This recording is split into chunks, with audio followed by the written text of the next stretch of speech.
Okay, this is our last video, and this video is titled, Is Atheism Credible? Yep, that's definitely the title of your video, isn't it?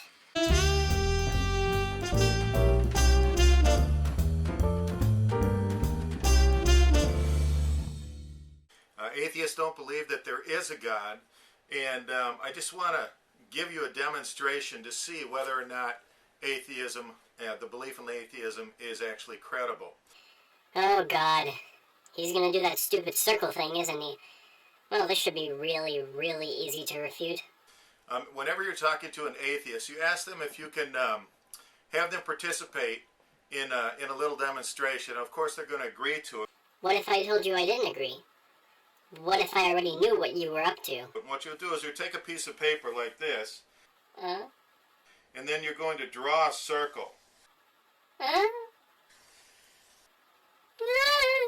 You're going to say, okay, Mr. Atheist, can we agree, for the purposes of this illustration, can we just agree that all the knowledge that exists in the universe exists inside this circle? Is that okay? No, we can't.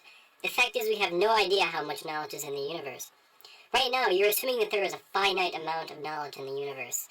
There could very well be an infinite amount of knowledge in the universe.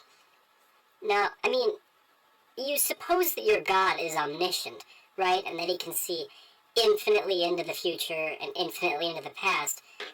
Wouldn't you think that knowledge is infinite? I mean, I'm not saying that knowledge is indeed infinite. I'm just saying that that very well could be the case. And the atheist is going to say, yes, that's okay. Most atheists will say no, as I just did. And what you do is you'll hand them a pen and you'll ask them to mark how much of this knowledge they currently possess.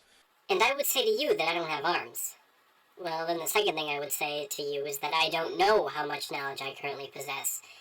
If the realm of knowledge is infinite, then I can never show you how much of it I possess. If it's not infinite, and it's finite, then I still wouldn't know how much of it I possessed. It depends on how much knowledge even exists.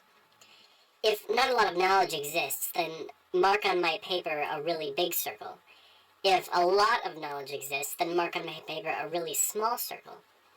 The fact is, I don't know how much knowledge I possess, because there's nothing to compare it to. I don't know how much knowledge I possess, because I don't know how much knowledge actually exists. And they're going to put a little dot here, okay? I can assure you that most atheists will not do that. So you're going to say, Mr. Atheist... Mr. Atheist? Why not Mrs. Atheist? Oh yeah, because you have a thing against women. That's what the Bible says, I understand. I just want to make sure I get this correct. If all the knowledge that exists in the universe exists inside this circle, and the current knowledge that you do currently possess exists inside this little dot, is it possible that in the knowledge that you do not yet possess, God exists someplace in there? It is possible, but highly unlikely. On a scale of 1 to 100, 1 being I am certain with no doubt that there is a God, and 100 being I am certain that there is no God without a doubt, I would put myself at a 99. The only reason that I'm there is because I can't prove a negative, and no one else can. I'm agnostic about God in the same way that I'm not agnostic about leprechauns, fairies, goblins, trolls, and the Easter Bunny.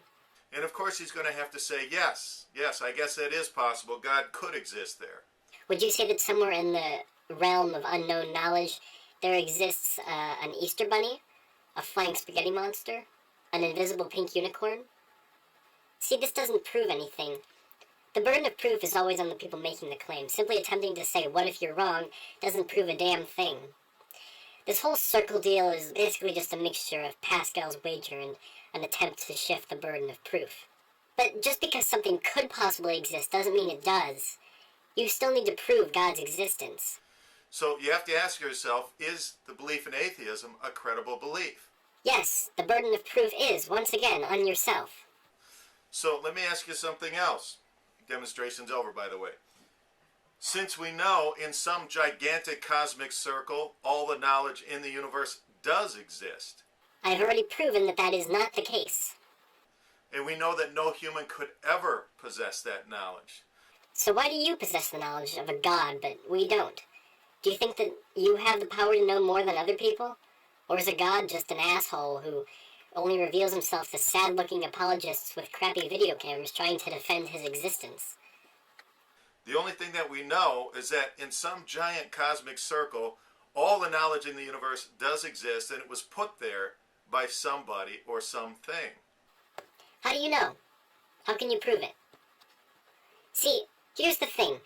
Knowledge doesn't really exist outside the minds of humans. A star, for example, works the way it does. Knowledge about that star doesn't really exist, however, if there was no being to understand it or try to understand it. Knowledge only exists in the minds of beings. Well, the somebody or something that put it there has to be greater than that knowledge, or they could never have put it there. Once again, knowledge is only part of human psychology. Otherwise, things would just exist. There wouldn't be anything to understand if there was nobody to understand it. The only logical conclusion would be that God put it there. Otherwise, it could not exist. I've already disproven your point on the knowledge thing. Also, why God? Why the Christian God? Why rule out all other possibilities? What if it was ghosts? They could have done it. Or the flying spaghetti monster. You're ruling out all other possibilities here because you're God-biased. And as long as an atheist will never have absolute knowledge of all of the things, all the knowledge that exists inside that circle, they can never make an honest claim, or I should say an honest claim they can make, because sometimes they don't know, but they can never make a bold claim saying that God does not exist unless they possess absolute knowledge or all the knowledge that does exist inside that circle. That is why I'm 99% sure that God doesn't exist. That's why I'm 99% sure the Easter Bunny doesn't exist. That's why I'm 99% sure the flying spaghetti monster doesn't exist. But that doesn't mean that there is indeed a God out there. Once again, it just because something can't be disproven doesn't mean that it does indeed exist. Anyway, that's the end of this video. I swear to God, that doesn't exist. If I ever see another stupid video like this one with the whole circle thing, I'm going to lose my shit. In the meantime, follow me on Twitter at The New Atheism, and keep it fruity, everyone.